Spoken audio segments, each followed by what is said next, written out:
अस्सलाम वालेकुम, कैसे हैं आप सब लोग। आई होप आप सब लोग बिल्कुल ठीक होंगे और अल्हम्दुलिल्लाह मैं भी बिल्कुल ठीक हूँ। और आज की वीडियो में मैं आप लोगों के साथ शेयर कर रही हूँ अपनी डेली मॉर्निंग रूटीन। ये जो आप क्लिप देख रहे हैं ये मॉर्निंग का क्लिप है। इस दिन मेरी बेटी थोड़ा जल्दी उठ गई थी और मुझे अभी थोड़ी देर लेटना था और साथ में अपनी एडिटिंग वगैरह भी कुछ कंप्लीट करनी थी। तो मैंने सोचा कि जब तक मैं सोकर उठूंगी तब तक इसको ज़्यादा भूख ना लग जाए। तो मैंने क्या किया कि इसको एक एग बॉयल कर दिया और साथ में एक एप्पल कट करके दे दिया और फिर साथ ही साथ मैंने अपने लिए भी एक एप्पल कट कर लिया ताकि जब तक मैं एडिटिंग वगैरह कर रही होंगी तो थोड़ी बहुत भूख मुझे भी लग जाएगी, तो मैं साथ साथ जो है वो एप्पल खाती रहूंगी। वरना हम मदर्स बाद में फिर अपने कामों में इतना मसरूफ हो जाती हैं कि फिर ये याद ही नहीं रहता कि फ्रूट्स और नट्स वगैरह लेना हमारे लिए भी उतना ही इम्पोर्टेंट है जितना कि हमारे बच्चों के लिए। फिर नाश्ता वगैरह करने के बाद मैं किचन में आ गई, सारा किचन क्लीन किया, बर्तन वगैरह समेटे। फिर ये एक पुरानी रोटी पड़ी हुई थी जिसके मैंने छोटे छोटे पीसेस करके इस तरह से थोड़ी देर के लिए पानी में भिगो दिया था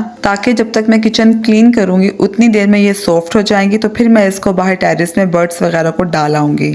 कहने को तो ये बस छोटे छोटे से काम है लेकिन इन नेकियों का सवाब बहुत है। मुझे याद है मेरी एक टीचर थी सऊदीया में, उन्होंने हमें कहा था कि जानवरों को दाना या खाना ज़रूर डाला करें कि बहुत दुआएं देते हैं। इनकी दुआओं से हमारे रिस्क में भी बहुत इजाफा होता है और हमारी परेशानियां भी दूर हो जाती हैं। और साथ ही साथ उन्होंने एक बहुत ही प्यारी बात भी कही थी कि चूंटियों को भी खाना ज़रूर डाला करें। ये तो हम सभी को पता होगा कि चूंटियाँ कितनी दुआएं देती हैं। तो वो कहा करती थी कि बस थोड़ी सी चीनी लेकर अगर हम घर से बाहर किसी कोने में चीनी डालें या फिर बिस्किट का चूरा करके वो डालें तो इसमें कितनी ही देर लग जाएगी और कितनी ही चीनी लग जाएगी, लेकिन इनकी दुआओं से हमारी कितनी बड़ी बड़ी प्रॉब्लम्स शायद सॉल्व हो जाए। चूंटियों को इस तरह से बाहर किसी कॉर्नर में खाना डाल के आने का आइडिया शायद ही हमें से किसी के माइंड में आया हो। तो उनकी ये बात मुझे लगा कि आप लोगों के साथ भी शेयर करूं। जैसे मुझे किसी ने बताया तो मेरा भी फर्ज बनता है कि मैं इससे आगे आप लोगों तक भी पहुंचाऊं।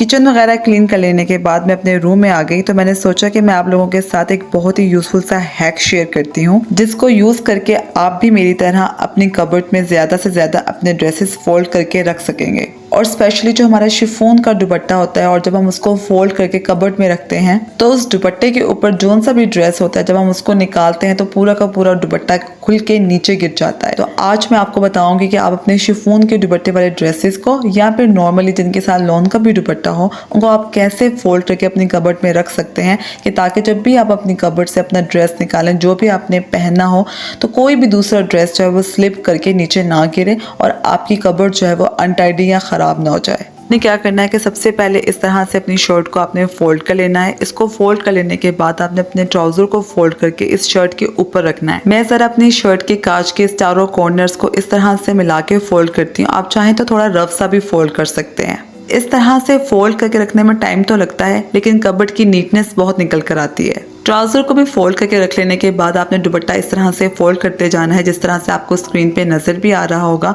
और जब आप इस तरह से फोल्ड कर लेंगे और ये बारीक सी पट्टी बन जाएगी तो आपने इसको 2 फोल्ड और देने हैं इस तरह से और उसके बाद आपने इस दुपट्टे को एक साइड पे रख देना है और उसके बाद आपने इस तरीके से पूरा का पूरा ड्रेस एक साथ फोल्ड करके अपनी कबर्ड में रखना है। तो आप खुद देखेंगे कि आपकी कबर्ड कितनी नीट रहेगी और एक साथ ही आपका ड्रेस जो है वो बाहर आ जाएगा पूरा का पूरा।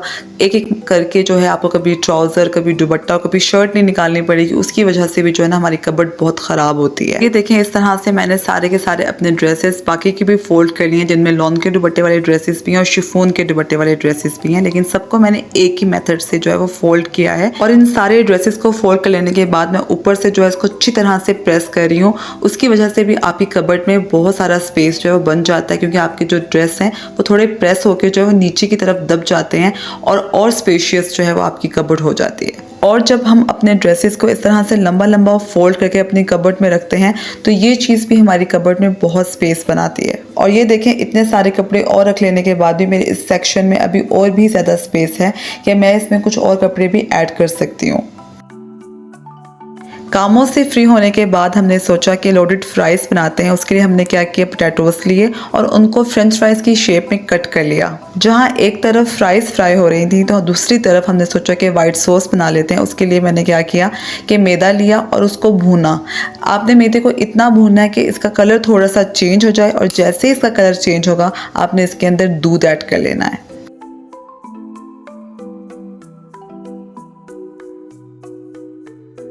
जब तक मैं मैदा भून रही हूँ तो मैंने सोचा कि मैं आप लोगों को इंग्रेडिएंट्स भी दिखा दूँ बाकी के सारे इस सॉस में जाएंगे। इसमें जाएगा black pepper powder, red chilli flakes, दूध, फ्रेश क्रीम। अच्छा, फ्रेश क्रीम ना बिल्कुल ऑप्शनल, अगर आपके पास है तो आप डाल लें और अगर आपके पास अवेलेबल नहीं है तो आप इस स्टेप को आराम से स्किप कर सकते हैं। आपकी सॉस इसके बावजूद भी बहुत मज़े की बनेगी। साथ में आप इसमें डालेंगे सॉल्ट और लास्ट में इसमें जाएगी कोई सी भी हर्ब। आप चाहें तो इसमें थाइम यूज़ कर लें, मिक्स्ड हर्ब यूज़ कर लें या फिर ऑरिगेनो यूज़ कर सकते हैं। साथ साथ हमारी फ्राइज़ भी बनती जा रही हैं और साथ ही साथ जो है मैं मैदा भी भूनती जा रही हूँ। मैदा जो है आपने बिल्कुल लो फ्लेम में भूनना है। अगर आप इसको तेज़ आंच में भूनेंगे तो इसकी खुशबू नहीं निकल कर आएगी और एकदम से जो है वो मैदे का कलर ब्राउन हो जाएगा और आपको इसमें दूध ऐड करना पड़ेगा, तो फिर आपकी वाइट सॉस जो है वो टेस्टी नहीं बनेगी। और ये देखें, जब हमारा मैदा भून गया अच्छी तरह से और इसने थोड़ा सा कलर चेंज कर लिया, उसकी थोड़ी खुशबू भी निकल के आना शुरू हो गई, तो मैंने इसमें दूध ऐड कर दिया। दूध डालते टाइम आपने फ्लेम बिल्कुल धीमा कर लेना है और दूसरे हाथ से सॉस को अच्छी तरह से मिक्स करते जाना है ताकि इसमें गुठलियाँ ना बन जाएं।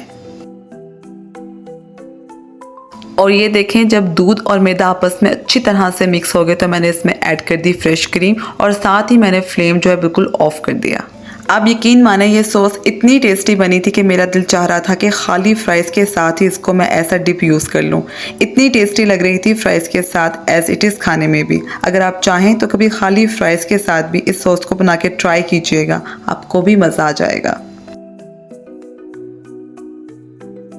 जब क्रीम भी इस सॉस में अच्छी तरह से मिक्स हो गई तो मैंने इसमें ऐड किया black pepper powder, white pepper powder, red chilli flakes, thyme और सॉल्ट। सॉस में सॉल्ट और पेपर बैलेंस कर लेने के बाद इसको मैंने डिश आउट कर लिया और मैंने वापस से फ्राई पैन चढ़ा दिया चूल्हे पे होममेड एलोपिनोस बनाने के लिए। एलोपिनोस जो है वो लोडेड फ्राइज में बहुत मज़े के लगते हैं और हमारे पास थे नहीं, तो मैंने सोचा कि क्यों ना इसको खुद ही घर पे बना लें। और आजकल तो क्योंकि मोटी ग्रीन चिलीज आराम से मिल रही हैं तो उससे जो है बहुत मज़े के एलोपिनोस आप घर पर ही बना सकते हैं। होममेड एलोपिनोस बनाने का मेथड बहुत ही आसान है। आपने क्या करना है कि एक मोटी सी ग्रीन चिलीज जो है वो ले लेनी है और आपने जो है उसको गोल शेप में कट कर लेना है। मैंने इसको लंबाई में कट किया था क्योंकि मुझे इसको और बारीक बारीक कट करके पूरी जो है फ्राइज में स्प्रिंकल करना था, लेकिन आपने राउंड शेप में कट करना है। और अगर आपको तीखा पसंद नहीं है तो आपने इसके जो सीड्स हैं वो निकाल लेने हैं, जैसे मैंने भी निकाल लिए थे क्योंकि बच्चों ने भी खाना था तो ज़्यादा स्पाइसी ना हो जाए, तो इसलिए जो है मैंने सीड्स जो है वो सारे निकाल लिए थे इस ग्रीन चिलीज में से। उसके बाद जो है आपने इसको पैन में डालना है, थोड़ा सा सिरका ऐड करना है, थोड़ा सा सॉल्ट ऐड करना है और उसको इसमें अच्छी तरह से आपने बॉईल कर लेना है। आपने इसको थोड़ी सी तेज़ आंच में पकाना है और जैसे इसका थोड़ा सा कलर चेंज हो जाए लेकिन इसका क्रंच ख़त्म नहीं होना चाहिए तो आपने इसका फ्लेम ऑफ कर देना है और उसको थोड़ी देर के ठंडा होने के लिए आपने छोड़ देना है। जैसे ये ठंडी हो जाएंगी तो आपने इसको किसी एयर टाइट कंटेनर में डाल के फ्रिज में स्टोर कर लेना है। मुझे चूँकि जितनी फ्राइज़ के लिए ज़रूरत थी एलोपिनोस की, मैंने उतनी ही चिलीज़ जो है वो ली थी और इसको मैंने तेज़ आंच में पका लिया ताकि इसका पानी खुश्क हो जाए। और उसके बाद जैसे ये ठंडी हो गई तो मैंने इसको बारीक बारीक कट कर लिया। यहाँ हमारी फ्राइज़ भी फ्राई हो चुकी हैं, वाइट सॉस भी हमारी बन के तैयार है और एलोपिनोस भी हमारी बन चुकी हैं। और ये देखिए, इस तरह से मैंने इन एलोपिनोस को छोटे छोटे से पीसेस में कट कर लिया था ताकि जब हम लेयरिंग कर रहे होंगे तो ये इक्वली स्प्रिंकल हो जाए पूरी की पूरी फ्राइज़ पर। अब बारी आती है मोज़रेला चीज़ कट करने की। आप मोज़रेला चीज़ के साथ स्लाइस चीज़ का भी यूज़ कर सकते हैं या फिर चेडर चीज़ का भी यूज़ कर सकते हैं। मैंने मोज़रेला चीज़ को ग्रेट नहीं किया था बल्कि इस तरह से छोटे छोटे से क्यूब्स में कट करके जो है पूरी फ्राइज़ के ऊपर इसको स्प्रिंकल किया था। चीज़ को भी मैंने इस तरह से छोटे छोटे से क्यूब्स में कट कर लिया है।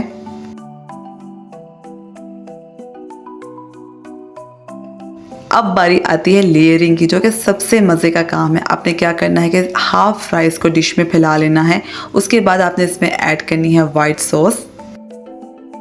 उसके बाद इसमें जाएंगे एलोपिनोस, फिर मैंने इसमें डाला हॉट सॉस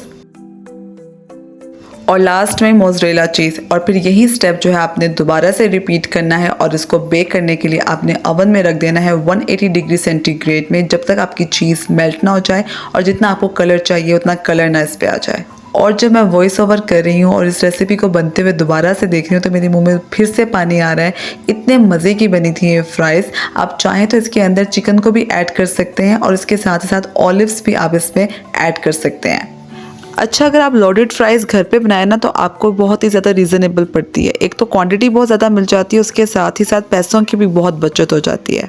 यही क्वांटिटी अगर आप बाहर जाके खाएं तो अप्रॉक्सीमेटली आपको 2000 तक की कॉस्ट आ जाएगी, लेकिन वही क्वांटिटी घर पे बनाने से हमें 1000 से भी कम कॉस्ट आई है और टेस्ट भी किसी अच्छे रेस्टोरेंट से मिलने वाली फ्राइज़ से किसी भी लिहाज से कम नहीं था।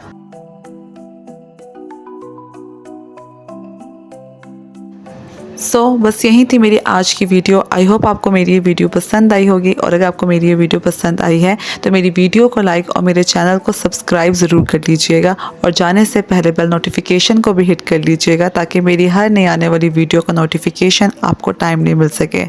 इसी के साथ मुझे दीजिएगा इजाज़त। नेक्स्ट वीडियो में मुलाकात होगी। अल्लाह हाफिज़।